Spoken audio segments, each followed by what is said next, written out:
আসসালামু আলাইকুম। কী অবস্থা সবার, কেমন আছেন? আশা করি ভালো আছেন। আমিও ভালো আছি। আজকে হঠাৎ করে কিছুক্ষণ আগে খামারে কাজ করতেছিলাম। কাজ করার পরে হঠাৎ করে এই পাশে আসার পরে দেখি একটা মুরগি আমার ফ্লোরে ছাড়া ছিল, সে মুরগিটি মারা গেছে। এই মুরগিটা মারা গেছে। এটা মারা যাওয়ার কারণ কি সেটা আপনাদেরকে বিস্তারিত বলতেছি। এটা মূলত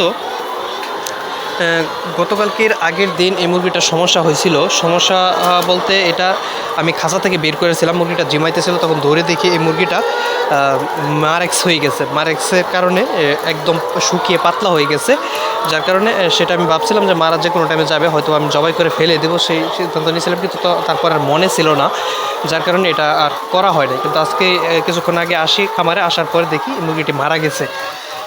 তো এখন যেহেতু মারা গেছে, এখন আমরা এটা ফেলে দেব।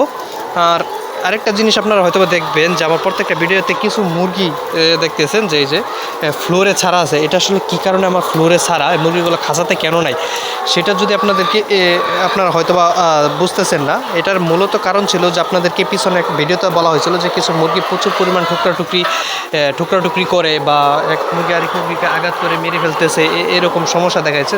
যে মুরগিটার এরকম পাছা ছিঁড়ে ফেলছে বা ঠুকুর দিছে, তখন ওই মুরগিগুলো আমরা ধরে নিচে ছেড়ে দিছি, যাতে কিছুদিন আমরা ওদেরকে কিছু ব্যথার ওষুধ এবং হলুদের গুঁড়া পাছায় মিশিয়ে দিছি, যাতে জীবাণু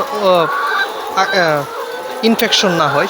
সে কারণে এটা মিশিয়ে দিয়ে নিচে রেখে দিছি। মোটামুটি এখন প্রায়গুলো সুস্থর দিকে। যদি আপনাদের সামনেটা দেখাই, এটা পাছাটা মোটামুটি ভালো হয়ে গেছে। এখন ভালো যেহেতু হয়ে গেছে, তো হয়তো আর 4-5 দিন আমরা নিচে রাখবো, তারপর প্রত্যেকটা মুরগিকেই খাঁচায় উঠিয়ে ফেলবো। যে সমস্যাটা ছিল টুকরির আঘাত, এক মুরগি আরেক মুরগিকে আঘাত করা, সেটা মোটামুটি বন্ধ হয়ে গেছে। এটা তো মূলত সবচেয়ে বড় সমস্যাটা এটা দেখা দেওয়ার কারণ হচ্ছে মিনারেলের যদি ঘাটতি থাকে, তো এই সমস্যাটা দেখা দেয়। তো এটা মিনারেলের ঘাটতিটা সবচেয়ে বেশি পরিমাণ পড়ে যে প্রত্যেক দিন যে আমাদের খাবার ওয়েস্টেজ হয়, যে ফিডগুলো ওয়েস্টেজ হয়, সে এরকম যদি খাবার ওয়েস্টেজ করে, পরিমাণ মতো খাবার না খায়, তাহলে এই মিনারেলের ঘাটতিটা সবচেয়ে বেশি পরিমাণ দেখা দেয়। এই সমস্যাটা দেখা দেয় বিশেষ করে গরমকাল আসলে, এই সমস্যাটা সবচেয়ে বেশি পরিমাণ ফেস করতে হয়।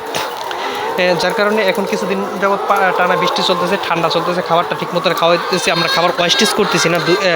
হাত দিয়ে নাড়াচাড়া দিয়ে 2-3 বারে, এবং পানি লাস্টে যে খাবারটাগুলো থাকে সেগুলো হালকা পরিমাণ ভিজিয়ে দিয়ে খাবারগুলো খাওয়ানোর চেষ্টা করতেছি। এটা পর্যায়ক্রমে চালু থাকার কারণে আস্তে আস্তে এটা এমনিতে কেটে গেছে। তো মারেক্স মূলত এটা আসলে নতুন মুরগিতে না, আপনারা হয়তো ভাববেন এটা পুরাতন সেটের। এটা পুরাতন হয়ে গেলে, মুরগিগুলো বয়স্ক হয়ে গেলে কিছু এরকম মারেক্সের সমস্যা দেখা দেয়। আমরা প্রত্যেকবারই এরকম 5টা 7টা 10টা মুরগি পেয়ে থাকি মারেক্সের সমস্যা। এই বছর এই প্রথম মনে হয় মারেক্সে মারা গেছে। পূর্বে কি আর 1-2 পিস মারা গেছে কিনা আমি দেখি না, বাবা হয়তো বা বলতে পারবে।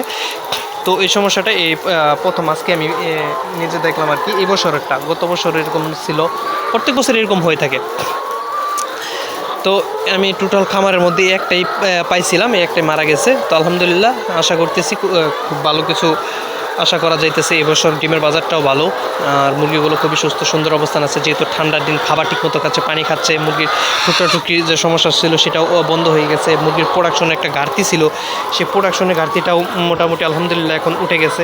প্রোডাকশনের পার্সেন্টেজটা এখন তুলনামূলক বা আগের তুলনায় অনেকটা ভালো। তো সব মিলে খুব ভালো কিছু আশা করতেছি। বাজারটাও ভালো, মুরগিগুলো সুস্থ আছে। এই বর্ষাকালে সবচেয়ে বড় একটা সমস্যা দেখা দেয়, ফেস করতে হয়।